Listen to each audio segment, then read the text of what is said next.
Hi guys, this is Ch3. Welcome to a new video of my Forex trading course. In this video I'm gonna be briefly explaining what the setup chart and what the trigger chart actually are and the uses I make of each of them, okay?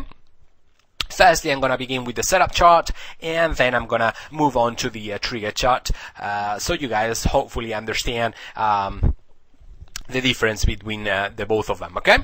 Okay, let's begin with the setup chart. The setup chart has, in my opinion, or the way I personally use it, four main uses, okay? Four main reasons to be used. That's trend establishment, then seeking levels of support and resistance, also trying to spot price patterns, and of course also defining what my target areas are going to be for any particular trade should I decide to indeed take a trade. Okay, all right, let's begin for the trend establishment.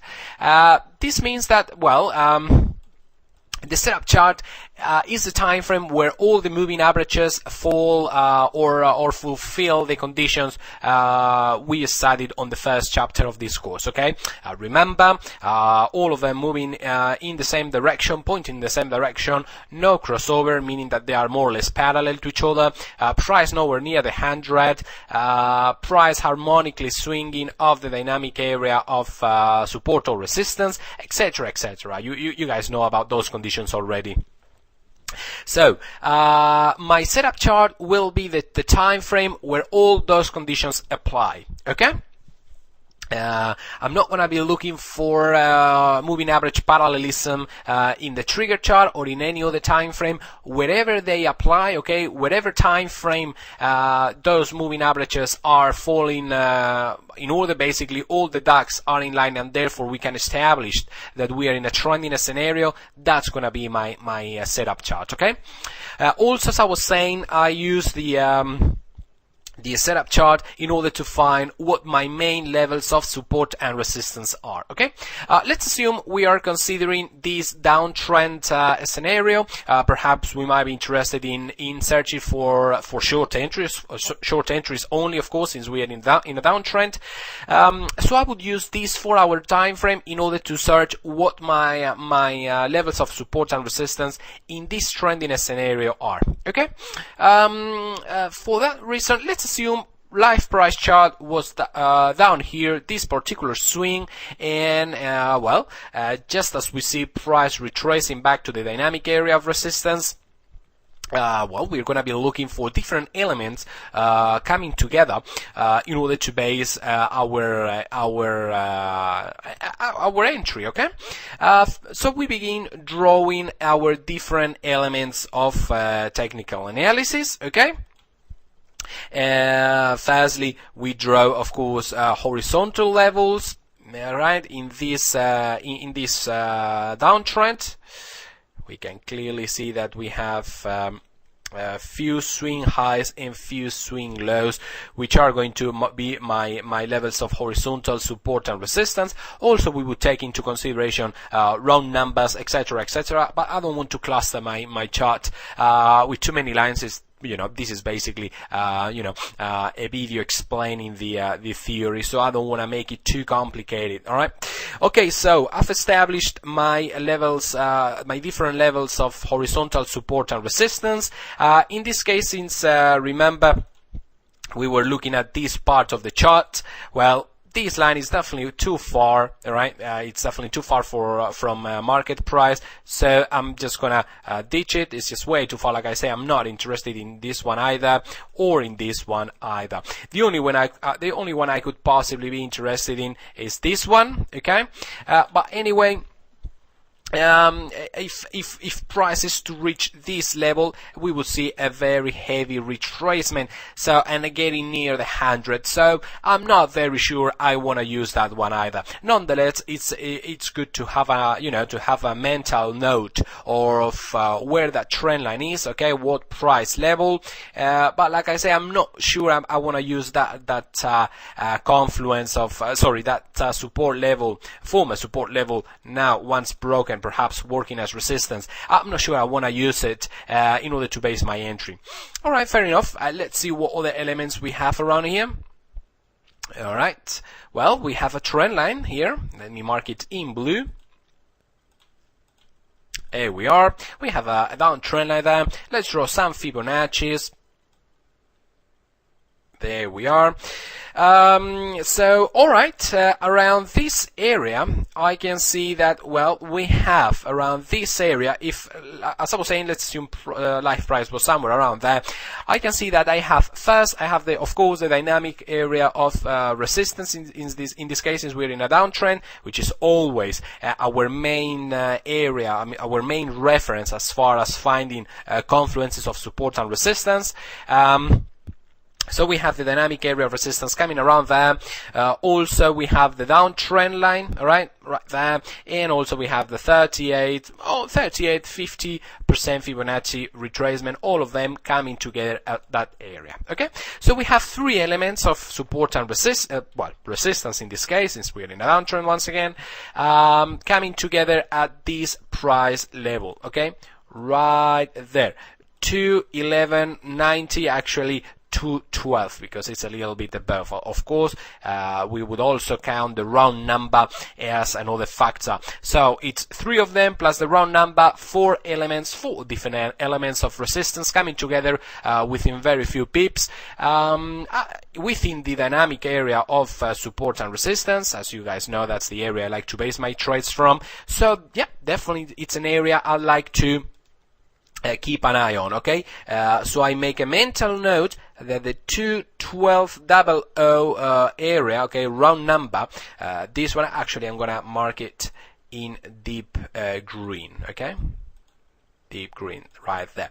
That's an area. And now let me remove all my different lines to clean up my chart. So I know that around the 212.00 level, okay, I have a very strong element, different elements of confluence of resistance. Sorry, making a strong confluence of resistance at that level. So that means that should price retrace back to that level, I wanna be looking for a possible short entry if that level holds. Okay, of course, if it breaks through, I'm not gonna be interested anymore. However, if price does hold, okay, if this level of resistance holds the retracement and price begins to turn around, I'm gonna be definitely interested in search for short entries. Okay, so that's another use I make of the 4 hours of the setup chart. In this case, the 4 hours time frame,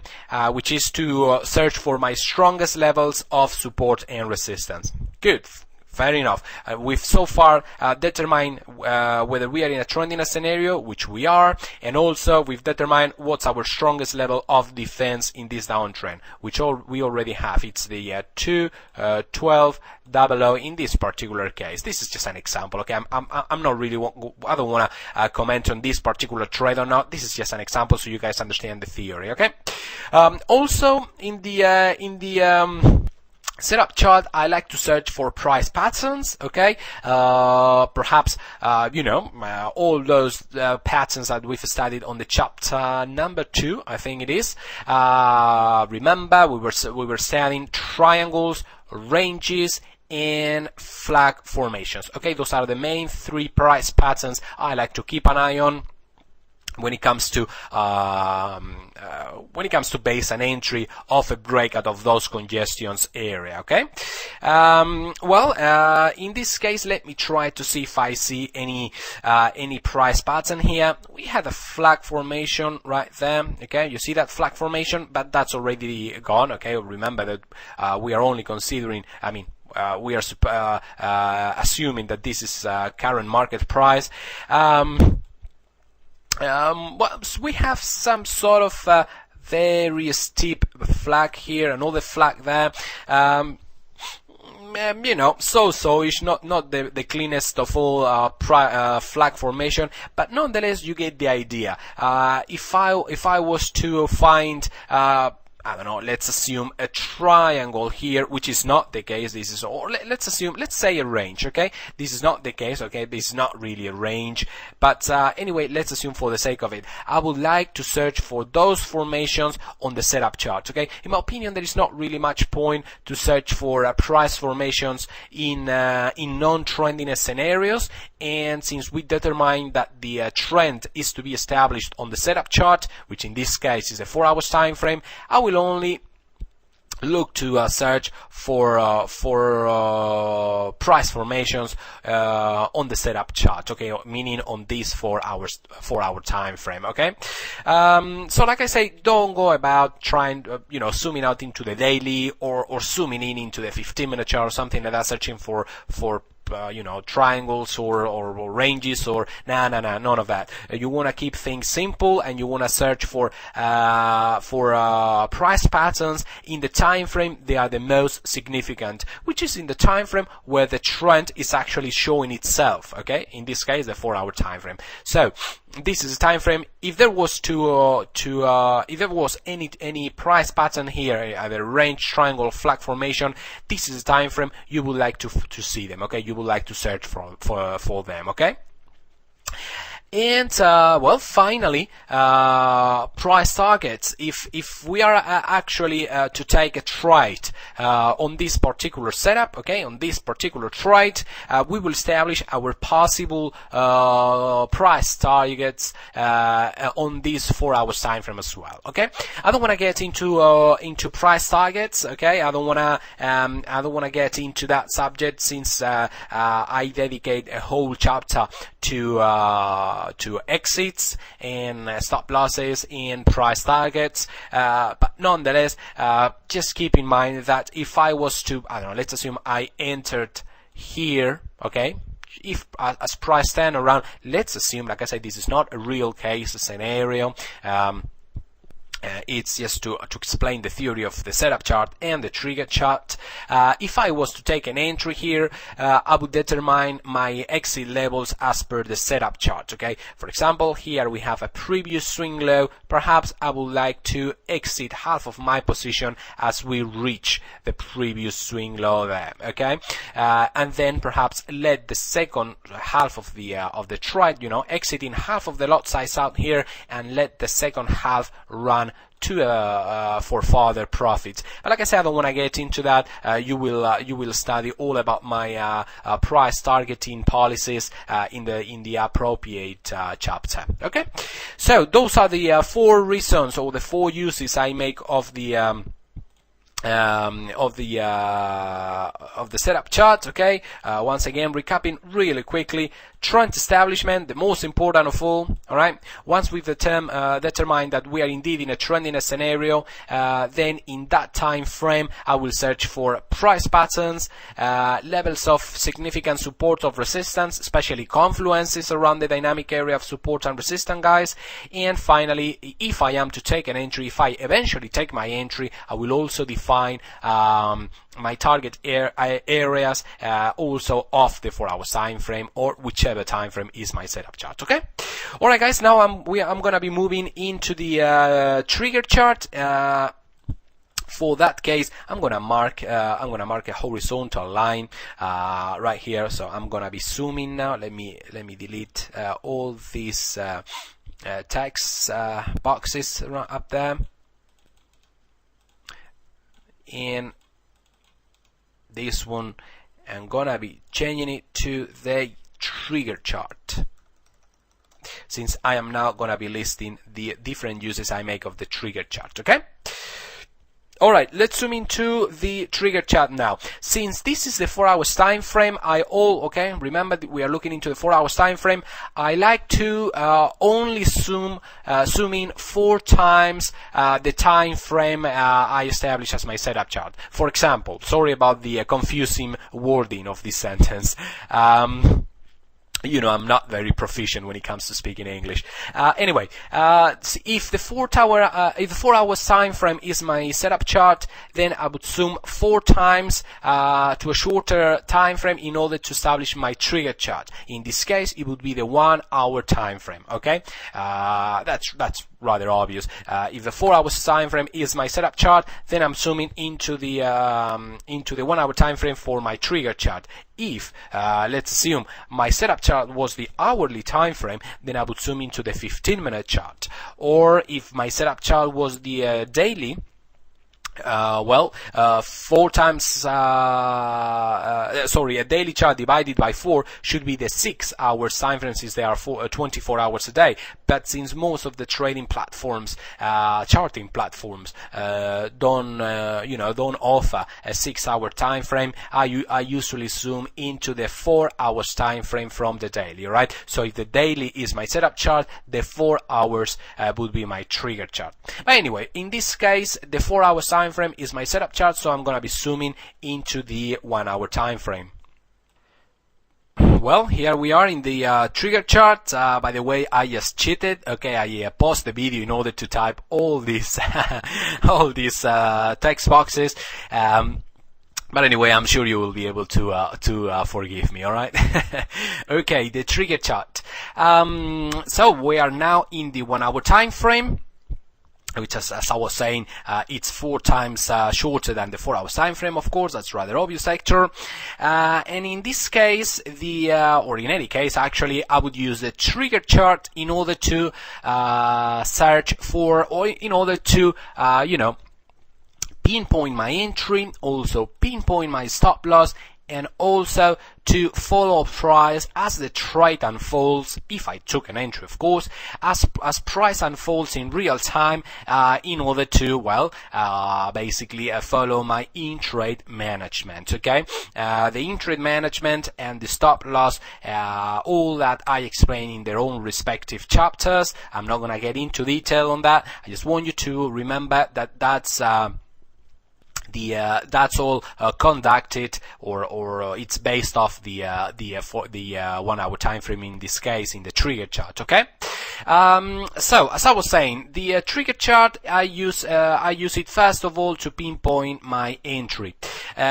This is the swing. Okay, the swing top. Remember, we had our confluence of resistance right above us. Okay, price retraced back to that confluence. The dynamic area of resistance came around there in the setup chart, and from there we were searching for a bounce to the downside. Okay, the resistance area definitely held the price. The retracement price began to curl around, and now we are searching for our entry.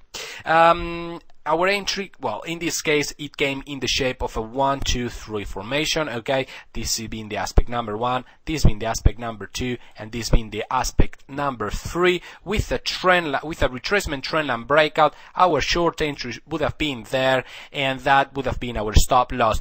But don't worry, guys, you are gonna learn all about 1, 2, 3 formations in actually this video, this chapter that you are now at. Okay. Just to show you what the entry would have been. Okay, we have an 1, 2, 3 formation, trendline breakout. As we make new lows right there, that would have been our short entry, that would have been our stop loss, and well, bang, off it goes to the downside as expected, in the direction of the main trend in the setup chart. Okay, anyway, so that's for the entry and the stop loss. Okay, don't you guys worry, you will learn all about that in their own respective videos, chapters, sorry.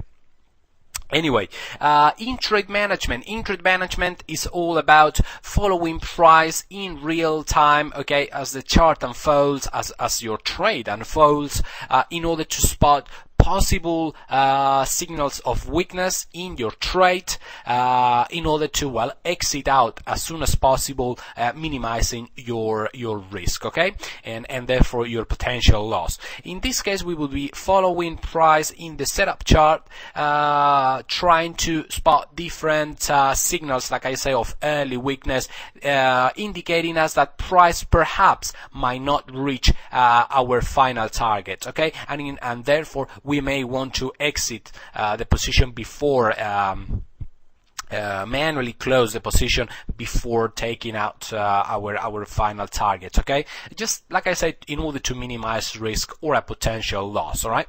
In this case, well, I think intraday management is explained on chapter number 6, but very quickly I will explain how we keep on breaking different levels of support in the setup chart. Okay, price keeps on making a lower highs, okay, keeps on breaking levels of support, always in the direction of the trade and in the direction of the trend, which means that, well, so far so good. From an intrade management point of view, the trade is still healthy. Okay, we have not taken out previous levels of previous highs on the setup chart. A price is actually very harmonically swinging up and down, making lower highs and making lower lows. All right, breaking levels of short-term support in the setup chart, and therefore, basically the trade is quite healthy. Okay, it's definitely moving in our direction. There is no need to close the trade so far. Chances are that it will hit our final target as price keeps on breaking levels of support in the trigger chart. All right, that's another use that I Another reason I like to use the trigger chart, recapping a little bit, entries, okay, pinpointing our entries, also stop losses in order to keep them as small as possible, and finally following price in real time as the trade unfolds, in order to, like I say, identify possible areas or possible signals of early weakness. Okay. Alright guys, that's basically all for this video. Like I was saying, it's just so you guys understand the difference between the setup chart and the trigger chart. It's a very easy concept. Basically, you establish the trend in the longer time frame, and then you zoom in into the shorter time frames to manage the trade, to get the entry, to get your stop loss, to follow it in real time, etc., etc. Very easy concept to understand. All right, folks. That's all for this video. As usual, if you have any doubt regarding this concept of setup chart versus trigger chart, don't hesitate to send me an email. I will very gladly answer back all your questions. Okay? Bye-bye.